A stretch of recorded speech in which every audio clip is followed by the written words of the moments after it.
नीच हैं। गंगी के सवाल हवा में गूंज रहे थे, लेकिन सुनने वाला कोई नहीं था। अचानक कुएं की तरफ किसी के आने की आहट हुई।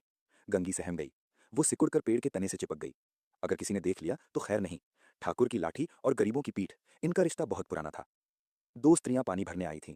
उनके हाथों में पीतल के घड़े थे जो चांदनी में चमक रहे थे। गंगी ने सांस रोक ली। ये स्त्रियां ठाकुर के घर की थीं, लेकिन उनकी बातों में रईसी का घमंड नहीं, बल्कि गुलामी का दर्द था। गंगी ने कान लगाकर सुना। एक ने गुस्से में घड़ा रखते हुए कहा, खाना खाने चले थे और हुक्म हुआ कि ताजा पानी भर लाओ। जैसे हम बीवियां नहीं, लौंडिया हैं। घड़े के लिए पैसे नहीं है इनके पास, पर पानी ताजा चाहिए। दूसरी ने एक गहरी सांस ली और बोली, अरे दीदी, मर्दों को तो बस हुक्म चलाना आता है। हम लोगों को आराम से बैठे देख लें तो इनकी छाती पर सांप लौटने लगता है। खुद तो कलसिया उठाकर नहीं ला सकते, बस ऑर्डर दे दिया। पहली वाली फिर बोली, और हम कर भी क्या सकती हैं? रोटी कपड़ा देती हैं ये? अरे वो भी छीन झपट कर लेना पड़ता है। काम करते करते मर जाओ, पर इनका मुंह सीधा नहीं होता। गंगी सुन रही थी। उसे एहसास हुआ कि इस समाज में सिर्फ जात ही नहीं, लिंग भी एक बेड़ी है। ऊंची जात की औरतें भी अपने ही घर में कैद थीं। दोनों स्त्रियां पानी भरकर चली गईं। उनके जाने के बाद ठाकुर साहब भी उठकर अंदर चले गए। दरवाजा बंद होने की आवाज आई, कड़ धड़ाम। मैदान साफ था। सन्नाटा छा गया। सिर्फ कुआं जाग रहा था और गंगी जाग रही थी। गंगी ने एक लंबी सांस ली। अब या कभी नहीं। अमृत चुरा लाने के लिए जो राजकुमार किसी जमाने में गया था, शायद वो भी इतनी सावधानी से न गया हो जितनी सावधानी से आज गंगी बढ़ रही थी।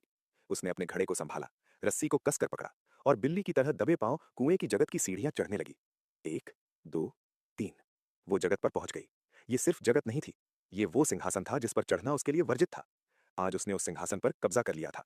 उसके दिल में एक अजीब सी विजय का नशा था। गंगी कुएं की मुंडेर पर खड़ी थी। नीचे गहरा काला पानी था। ऊपर खुला आसमान।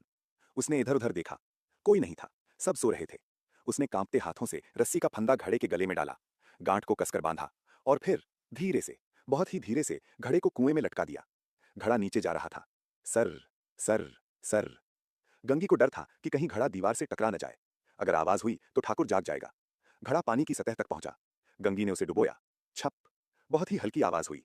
घड़े ने पानी में गोता लगाया। गंगी ने बड़ी महारत से घड़े को भरा। एक बूंद भी छलकने नहीं दी। अब असली परीक्षा थी, भरे हुए घड़े को ऊपर खींचना। गंगी के बाजुओं में न जाने कहां से ताकत आ गई। वो रस्सी खींचने लगी। एक हाथ, दो हाथ, तीन हाथ। घड़ा ऊपर आ रहा था। वो साफ, ठंडा, मीठा पानी जो जोखू की जान बचा सकता था। गंगी की आंखों में चमक आ गई। बस थोड़ा और, बस आ गया। घड़ा कुएं के मुंह तक आ पहुंचा था।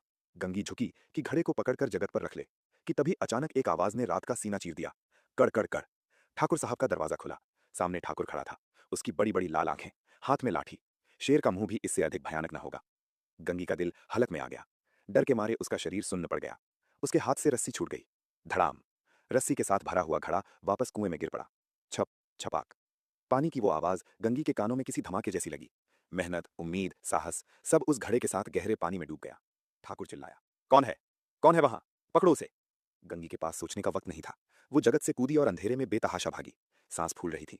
पैरों में कांटे चुभ रहे थे, लेकिन वो रुक नहीं सकती थी। पीछे ठाकुर की गालियां गूंज रही थी। गंगी भागती रही, भागती रही, जब तक कि वो अपनी बस्ती में, अपनी उस टूटी हुई झोपड़ी में नहीं पहुंच गई। वो हाँफ रही थी। उसका पूरा शरीर पसीने से तरबतर था। उसे लगा कि कम से कम जान तो बच गई। लेकिन क्या सच में जान बच गई? उसने झोपड़ी के अंदर देखा। ढिबरी की मध्यम रोशनी में उसने जो नजारा देखा, उसने उसकी आत्मा को मार दिया। जोखू प्यास से पागल होकर लोटा मुंह से लगाए वही मैला, गंदा, बदबूदार पानी पी रहा था। उसकी प्यास उसके आत्मसम्मान से जीत गई थी। उसकी मजबूरी समाज की क्रूरता से हार गई थी। गंगी दरवाजे पर खड़ी पत्थर की मूर्ति बनी रह गई। उसके पास अब न पानी था, न शब्द थे। बस आंखों में एक अंतहीन खामोशी थी। उस रात कुएं से घड़ा नहीं गिरा था दोस्तों। उस रात इंसानियत गिर गई थी। उस रात गंगी की हिम्मत हार गई थी। ये कहानी सिर्फ एक लोटा पानी की नहीं है। ये कहानी उस लक्ष्मण रेखा की है जो सदियों से हमारे समाज में खिंची हुई है।